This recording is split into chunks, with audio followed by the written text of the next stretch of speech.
मतदारांचं स्वातंत्र्य आणि संरक्षण हे आमचं माहितीचं सरकार पहिल्यापासून आम्ही त्या बाजूने आहोत आणि मुख्यमंत्री 100% अशा कुठल्याही पत्रकारांना जर धमकवलं किंवा हे केलं जात असेल तर कुणाची अशी गैरकार्य 115 गावामध्ये स्मशानभूमी नाही, जागा नाही म्हणजे त्यांना मेल्याच्या नंतर देखील जागा नाही. बरोबर आहे साहेब. आणि दुसरी गोष्ट एक मिनिट, आणि दुसरी गोष्ट आता मला सांगा, आपल्या काळामध्ये म्हणजे कर्मचारी देखील अब्सेंट आहेत. काय वाटते सर, स्मशानभूमीला जागा नाही, कर्मचारी अब्सेंट राहतात?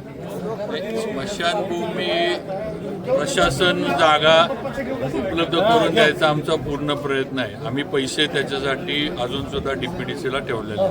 138 गावांमधल्या नसणाऱ्या स्मशानभूमी आपण उभ्या केल्या, त्यांना निधी दिला, जागा सुद्धा दिली. तरी 115 गावांमध्ये जागा उपलब्ध होत नाहीये म्हणून अजून उभा करू शकत नाही. आपण आता त्याचं नियोजन तेच चाललंय.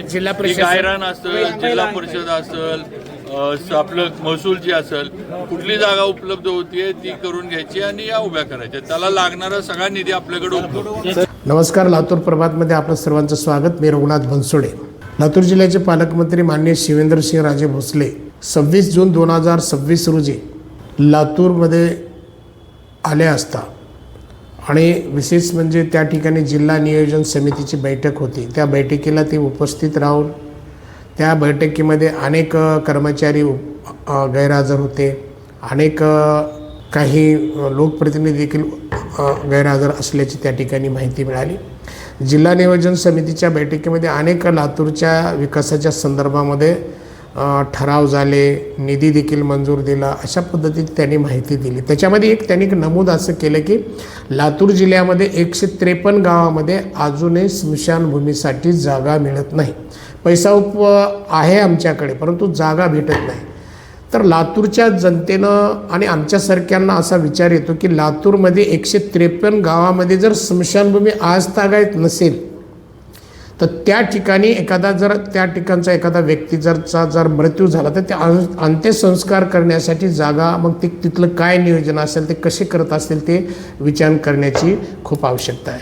लातूरचे जिल्हाधिकारी खूप तज्ज्ञ आणि अभ्यासू आम्हाला भेटलेत असं काही नागरिक म्हणतात. ते कारण का बरेच दिवस झालं त्यांनी चार्ज घेऊन देखील आणि त्यांच्यासमोर पालकमंत्री ही जी गोष्ट सांगतात की लातूर जिल्ह्यामध्ये आजपर्यंत 153 गावामध्ये जर स्मशानभूमीसाठी जागा जर मिळत नसेल नाही तर ह्यासाठी जिल्हाधिकाऱ्यांनी काय केले, मग पालकमंत्र्यांनी काय केले, मग ज्या त्या विधानसभा जे क्षेत्र आहे त्या लोकप्रतिनिधीनं काय केलं. लातूर जिल्ह्यामध्ये ह्या गावामध्ये ज्या ठिकाणी जे काही स्मशानभूमी नाही, आम्ही जिल्हाधिकारी प्रशासनाला आम्ही विचारण्याच्या पहिला नेमके कोणती गाव आहेत, 153मध्ये नेमके कोणते गाव, पण ते देखील त्यांच्याकडून माहिती मिळाली नाही. परंतु इन जनरल त्यांनी पालकमंत्र्यांनी सांगितल्यानुसार आम्हाला देखील वाटलं की नेमकं काय. तर लातूरच्या जनतेने आणि ज्या लोकप्रतिनिधींनी विचार केला पाहिजे की आपल्या गावामध्ये ज्या लोकांनी आम्हाला निवडून दिले त्या गावामध्ये जर स्मशानभूमी आणि मेल्याच्या नंतर एखाद्या व्यक्तीचा मृत्यू झाल्याच्या नंतर जर स्मशानभूमी त्यांच्या अंत्यसंस्कार करण्यासाठी जर जागा मिळत नसेल तर ह्यांना लोकप्रतिनिधी कशा पद्धतीनं बोलायचं. आज पालकमंत्री जे शिवेंद्रसिंहराजे भोसले स्वतः सांगतात की त्यांच्या नियोजनच्या बैठकीमध्ये अनेक कर्मचारी गैरहजर होते. म्हणजे ह्याचा अर्थ पालकमंत्री यांचा धाक नाही. जिल्हा प्रशासन सर्व ह्या जिल्ह्यातलं प्रशासनाचा जो कारभार आहे सर्व कोलॅप्स ढासाळलेलं दिसून येते. लोकप्रतिनिधी देखील सत्कार घेण्यामध्येच मशगूल आहेत की काय असं वाटते. आणि म्हणून ह्याकडे पालकमंत्र्यांचे जरी दुर्लक्ष झालं असेल, त्यांचं कोणी ह्या जिल्ह्यामध्ये ऐकत जरी नसेल तर महाराष्ट्राचे मुख्यमंत्री देवेंद्रसिंह फडणवीस साहेब हे लातूर जिल्ह्याकडे बारीक लक्ष देऊन असतात. लातूर जिल्ह्यामध्ये माननीय देवेंद्र फडणवीस साहेब विचार करा की लातूर जिल्ह्यामध्ये 153 गावामध्ये अजून देखील स्मशानभूमीसाठी जागा मिळत नाही.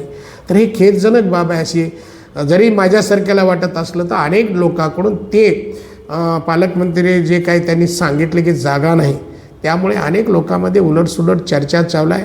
पालकमंत्री साहेबांना त्या बैठकीला अधिकारी येत नाहीत, त्यांच्या पक्षाचे काही लोकप्रतिनिधी जे काय असतात ते उपस्थित राहत नाहीत. नेमकं पालकमंत्री यांच्यावर नाराज कोण आहे आणि त्यांना ह्या जिल्ह्यातून सहकार्य का होत नाही, आणि अशी देखील चर्चा असली तरी लातूरच्या जनतेनं सतर्क राहणं आवश्यक आहे. स्मशानभूमीसाठी जागा मिळत नाही. हे खूप विचार करण्याचे आहे. ही जी बातमी कशी वाटली या संदर्भात आपण प्रतिक्रिया द्यावी. इथं थांबतो. नमस्कार.